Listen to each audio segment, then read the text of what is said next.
Me llamo Claire Dawson, y el momento en que finalmente entendí que mis padres entraban secretamente a mi departamento no fue dramático. Fue quirúrgico. No hubo explosión, no hubo confrontación, ni gritos que rompieran la ilusión de golpe. Llegó silenciosamente, como un cuchillo deslizándose entre mis costillas, preciso, controlado, innegable. Recuerdo abrir la puerta esa noche con un cansancio que se asentaba en los huesos, ese tipo de agotamiento que hace que hasta permanecer de pie se sienta pesado. No había hablado con nadie en todo el día. No había cocinado. Ni siquiera había prendido una luz. Y aún así, en cuanto entré, mi cuerpo se congeló. La lámpara de la sala estaba encendida suavemente. Me quedé ahí, con las llaves aún apretadas en la mano, mirando como si pudiera explicarse sola. Sabía que la había apagado. Siempre la apagaba. Tenía rituales para esas cosas. Hábitos construidos durante años de necesidad de controlar los detalles pequeños y predecibles. Después llegó el olor. Ajo, cebolla, algo cocinándose, no comida para llevar, no sobras, algo cocido lentamente, intencional. Se me tensó el estómago. Di otro paso dentro, escaneando la habitación con una sensación creciente de miedo. La manta en el sillón estaba doblada. No de la manera descuidada en que la dejé, sino lisa, ajustada en las esquinas. Los cojines estaban hundidos en curvas poco profundas que no coincidían con mi cuerpo.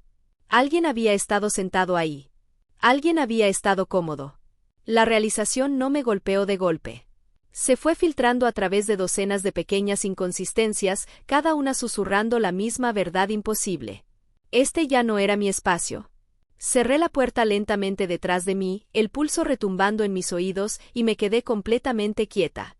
Cada superficie parecía alterada, no de forma dramática, sino deliberada, como una presencia que no quería ser vista, solo sentida. La gente suele decir que la familia cruza límites porque ama demasiado. Que los padres vigilan porque tienen miedo de perderte. Pero nadie te prepara para lo que se siente cuando el amor se convierte en posesión, cuando el control es el único idioma que saben hablar. Esa noche, parada sola en un departamento que pagué, amueblé yo misma y que creía finalmente mío, entendí algo con claridad devastadora, nunca los había escapado realmente. El día que desaparecí, de verdad desaparecí, llegó después.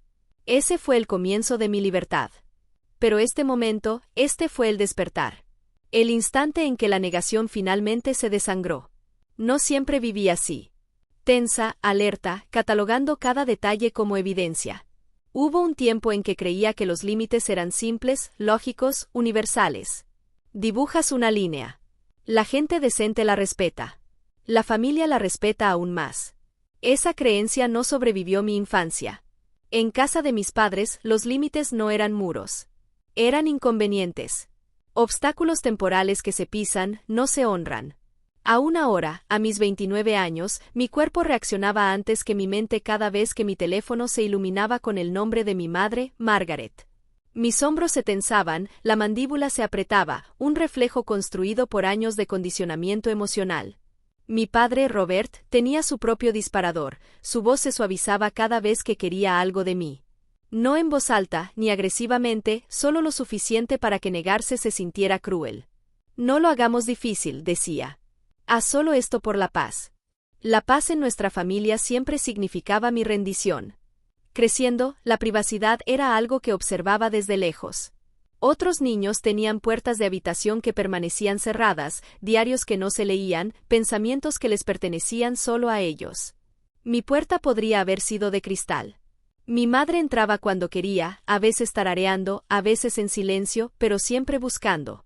Revisaba mis cuadernos, leía mis diarios. Hacía preguntas que parecían preocupadas mientras me dejaba vulnerable. Te escondes demasiado, Clare, decía, con los ojos afilados de sospecha. Nunca preguntó por qué me escondía. Mi padre nunca la detuvo. Creía en la calma, en la neutralidad, en mantenerse al margen, lo que significaba dejar que ella hiciera lo que quisiera mientras fingía que no era cómplice. Y luego estaba mi hermana menor, Paige. Paige vivía en una casa diferente, no físicamente, pero sí emocionalmente. Su cuarto era intocable. Su desorden, creatividad. Sus errores, fases. Su privacidad, sagrada. La mía, opcional. 2 hijas, 2 estándares, y aprendí desde temprano cuál me aplicaba a mí. Cuando finalmente me mudé, pensé que había cruzado un umbral invisible hacia la adultez real. Mi departamento era pequeño pero luminoso, un estudio con ventanas altas y vista parcial del skyline de Denver. Compré mis propios platos, elegí mis muebles, acomodé mi librero exactamente como quería. Colgué luces suaves en la pared y las dejé encenderse por las noches. Por primera vez en mi vida, el silencio se sentía seguro. Dormía más profundo. Respiraba más lento. Como si mis pulmones finalmente confiaran en el aire. Esa paz no duró. La primera vez que mi madre se metió en mi departamento sin aviso, se comportó como si fuera una coincidencia encantadora en lugar de una violación. Llegué a casa y escuché movimientos, gabinetes abriéndose, algo chocando con cerámica. Mi corazón se disparó. Por medio segundo pensé sinceramente que había entrado a la unidad equivocada. Luego escuché su voz. «Oh, Clare», exclamó, entrando al pasillo con una sonrisa ensayada. Bolsas de supermercado colgando de ambas manos. No esperaba que llegaras tan temprano. Tan temprano, como si mi horario aún fuera suyo para controlar. No llamó. No escribió mensaje. No pidió permiso. Simplemente llegó armada con bolsas llenas de comida que nunca pedí. Antes de que pudiera decir una palabra, ya estaba moviéndose a mi lado, sacando un delantal impecable de su bolsa y poniéndoselo como si lo hubiera practicado. «Pensé en hacerte algo de verdad», dijo, mirando de reojo las compras minimalistas que yo había comprado. Mi padre ya estaba allí, sentado en mi sillón, pierna cruzada, brazos relajados como si perteneciera. «Solo quería ver la vista», dijo casualmente, señalando la ventana, pero sus ojos se dirigieron inmediatamente a la pila de correos sobre mi mostrador. Siempre notaba todo. Me quedé paralizada, diciéndome que era un malentendido, que seguramente al explicar las reglas, las cosas cambiarían. Nunca lo hicieron. Nunca. Después de ese día, las violaciones se hicieron más pequeñas, más agudas, más difíciles de justificar. Los contenedores de mi cocina se movían, como si alguien estuviera haciendo inventario de mis estantes. Ropa que no usaba desde hacía meses, doblada cuidadosamente en mi canasta de lavandería. Una ligera hendidura en mi almohada que no coincidía con la forma en que dormía. Me decía a mí misma que estaba imaginando cosas. Luego, Paige empezó a aparecer en todas partes. Mi suéter favorito desapareció y reapareció días después, oliendo débilmente a un perfume que no era mío. Aparecían manchas de rímel cerca del espejo del baño. Vasos de café helado a medio terminar se quedaban en el fregadero, derritiéndose en anillos pegajosos. Trataba mi departamento como si fuera una extensión de ella, como un beneficio al que creía tener derecho. Cuando finalmente la confronté, se rió. «Relájate», dijo, despidiéndome con la mano. «Dios, actúas como si yo fuera una extraña». Las implicaciones dolieron más que el comportamiento en sí. Que desear privacidad fuera el verdadero delito. Cada incidente aislado podría justificarse, pero juntos formaban un patrón que conocía íntimamente. Había vivido dentro de él toda mi vida. Mi madre lo llamaba amor. Mi padre lo llamaba protección. Yo debía llamarlo normal. Pero esta vez había una diferencia que pesaba en mi pecho. Esta no era su casa. Era mía. Y podía sentir que intentaban tomarla de todos modos. Una puerta desbloqueada, una excusa, una invasión a la vez.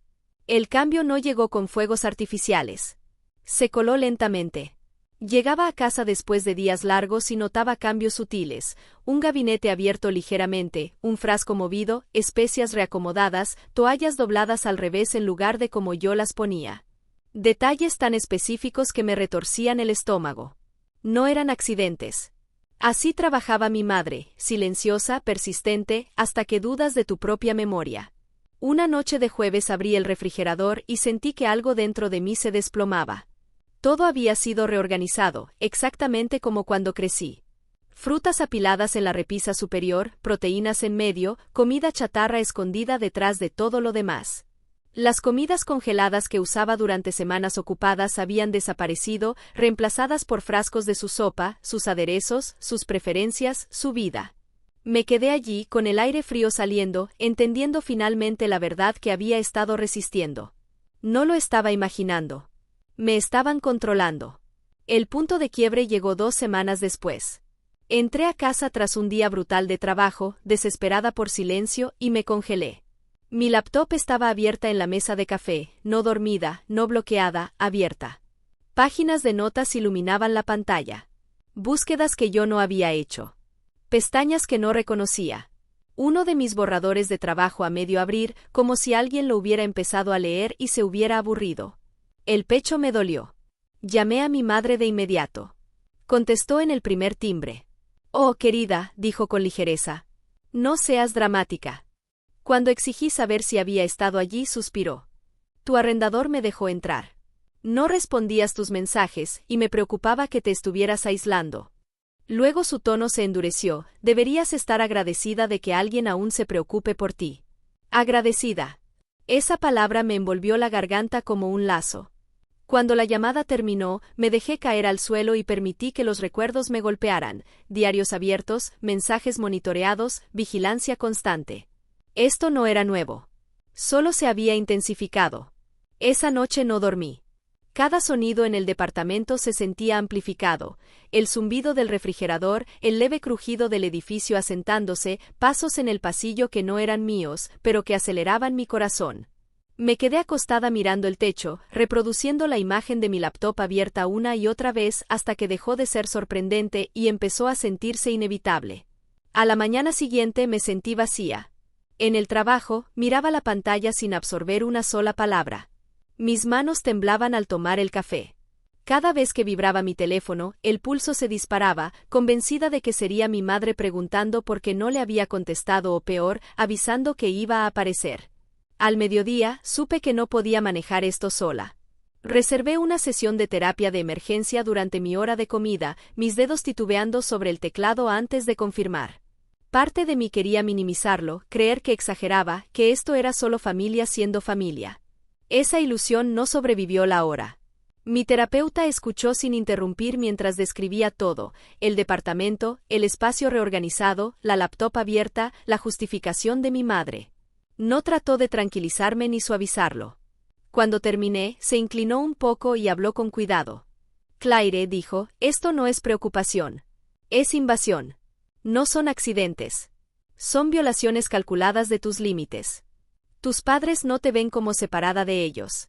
Ven el acceso a ti como un derecho». Tragué saliva. «Mi hogar ya no se siente seguro», admití en voz baja. Asintió. «Porque no lo es. Ni emocional ni psicológicamente». Luego dijo la frase que lo cambió todo. «No pueden controlarte si no estás ahí». Salí de su oficina al frío aire de Denver con esas palabras resonando en mi cabeza, golpeando al ritmo de mi corazón. Si me quedaba, nunca pararían. Entendí que esto no se arreglaba con una conversación más firme, ni un nuevo seguro, ni un límite cuidadosamente explicado. Esto requería distancia. Distancia real. Distancia inalcanzable. Esa noche me senté sola en la mesa de la cocina, laptop abierta, luces de la ciudad brillando a lo lejos. Mis manos temblaban mientras escribía 4 palabras en el buscador: edificios seguros, Denver. Al aparecer los listados, sentí un cambio dentro de mí. Un duelo que no había reconocido aún. Por lo pequeño que se había vuelto mi mundo, por creer durante tanto tiempo que la privacidad era un lujo que otros podían tener, pero no yo. Un edificio destacó de inmediato. Acceso con tarjeta, lobby con personal, cámaras en todos los pasillos, elevadores que requerían autorización, una fortaleza donde mi madre no podía entrar con encanto. Agendé una visita para la mañana siguiente antes de que el miedo me hiciera cambiar de opinión. Al entrar al lobby, supe que la iluminación era cálida, el aire tranquilo, todo intencional, seguro. La agente de arrendamiento me mostró una unidad en esquina con ventanas y balcón asegurados. Me imaginé un silencio que solo sería mío. Firmé el contrato ese mismo día. La mudanza tuvo que ser en secreto. Sin aviso, sin culpa, sin interrupciones. Solo se lo dije a 2 personas, mis amigos más cercanos, Elena y Mark. No preguntaron, no pidieron explicaciones. Solo llegaron después de medianoche con sudaderas y guantes, como si planeáramos algo ilegal. ¿Por qué susurramos?, preguntó Mark mientras sellábamos cajas. Porque si ellos aparecen, susurré, no me iré. Empacamos todo lo que realmente me pertenecía, ropa, libros, lo esencial. Dejé atrás todo lo que alguna vez dijeron que era suyo, las tazas que mi madre insistía que usara, los suéteres que mi hermana tomaba sin pedir, las fotos que mi padre exigía exhibir. A las 2 de la mañana llegó el camión. Cargamos mi vida en silencio. Cada paso por el pasillo se sentía como un paso hacia el oxígeno. Cuando el camión se fue, cerré la puerta por última vez y metí la llave de repuesto en un sobre dirigido al arrendador. Sin dirección de reenvío, sin explicación, sin acceso. En mi nuevo edificio, el personal revisó mi identificación y me entregó una tarjeta negra. Bienvenida a casa, dijo el recepcionista. La puerta se cerró con un clic sólido y por primera vez en mi vida permaneció cerrada. Durante 3 días después de la mudanza, mi teléfono permaneció en silencio. Eso me dijo todo, mi madre nunca estaba en silencio a menos que estuviera calculando. No entró en pánico de inmediato, no llamó a la policía, no dejó mensajes desesperados. El silencio era su forma de recuperar el control, de decidir qué ángulo de preocupación justificaría mejor lo que viniera después. Al 4.º día, comenzaron las llamadas. Llamada perdida. Llamada perdida. Buzón de voz. No la escuché. Luego otra y otra más. Al final del día, mi teléfono vibraba solo sobre la mesa. Los mensajes se amontonaban en filas ordenadas, cada uno escalando un poco más que el anterior. ¿Estás bien? ¿Por qué no me contestas? Esto no es gracioso. Clare, tu arrendador no contesta mis llamadas. Si estás tratando de castigarnos, esto es cruel. Ahí estaba. No era preocupación ni miedo. Era acusación. Bloqueé su número. Bloquear a mi padre fue lo siguiente. Luego a mi hermana.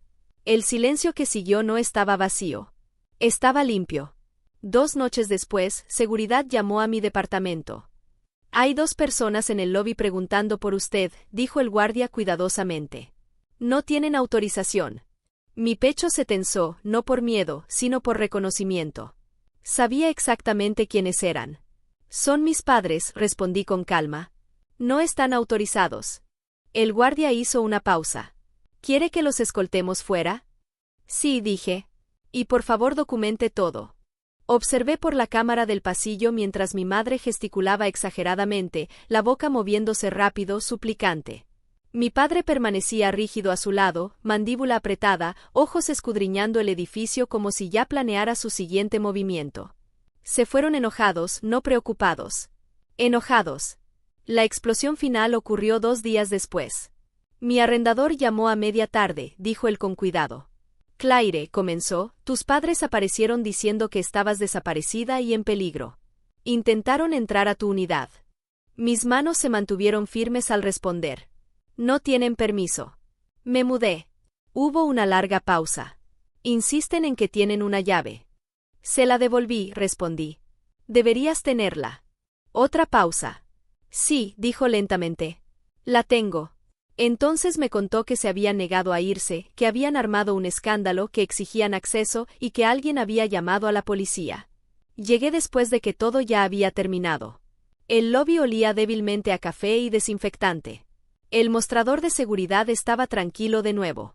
Demasiado tranquilo. Habían sido advertidos. El oficial explicó con calma, intrusión. Lo documentamos. La voz de mi madre resonaba en mi cabeza, aunque no estaba allí, solo me preocupaba. Está inestable. Nos necesita. Nada de eso importaba ya. No los arrestaron, pero obtuvieron algo mucho peor, un registro. Un límite impuesto por alguien que no era yo. Los mensajes se detuvieron después de eso. No de inmediato, pero sí de forma permanente. Mi padre intentó una vez más por correo, largos párrafos sobre lealtad familiar, perdón y lo mucho que mi madre estaba herida. No respondí. Mi hermana mandó un último mensaje, no tenías que hacer esto. Lo borré porque sí, lo tenía que hacer. Pasaron semanas. Luego meses. Aprendí lo que se sentía llegar a casa y encontrar todo exactamente donde lo dejé. Dormir sin escuchar pasos. Abrir mi laptop sin preguntarme quién la había tocado. Dejé de sobresaltarme cuando sonaba mi teléfono. Volví a respirar profundamente. La terapia se volvió sobre reconstruir, no solo sobrevivir. Aprendí palabras que nunca antes me habían permitido usar: autonomía, diferenciación, consentimiento. Aprendí que el amor no requiere acceso, que la preocupación no anula el consentimiento, que familia no significa propiedad. Lo más importante, aprendí que desaparecer no era huir. Era elegirme a mí misma. Nunca les dije dónde me mudé. Nunca lo descubrieron. Y ese era el punto. Si esta historia te hizo sentir algo, no dejes que termine en silencio. Presiona me gusta. Nos dice que estas historias importan. Suscríbete a Echoes of Revenge para historias reales de traición, fuerza y justicia que no escucharás en ningún otro lugar. Y activa la campana para que la próxima historia te encuentre en cuanto se publique. Tu apoyo mantiene estas voces vivas. A veces, el silencio no es venganza. Ser escuchado sí lo es.